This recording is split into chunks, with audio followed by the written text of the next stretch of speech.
Tonight, the coldest air in a generation is pouring across the upper Midwest and heading south and east. 83 million people, about a quarter of the U.S. population, will face sub-zero temperatures as the week goes on. Let's get the latest from CNN meteorologist Allison Chinchar. Allison, where will the worst cold be tonight?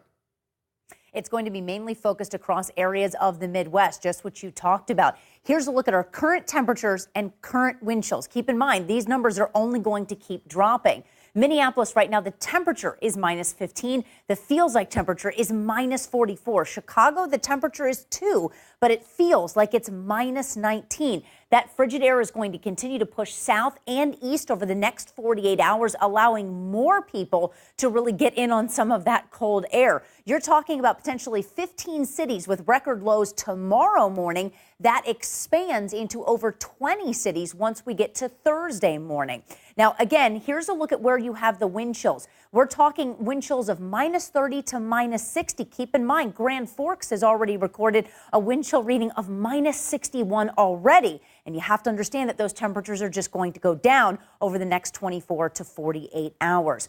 Here's a look. You already mentioned, Wolf, about temperatures below zero. You've got 83 million people. But to show you how widespread this is, look at the blue area. That's all the locations where temperatures will be at or below freezing. That's over 200 million. That's about 3/4 of the population. And yes, you're even going to have below freezing temperatures for portions of Florida tonight, including Tallahassee.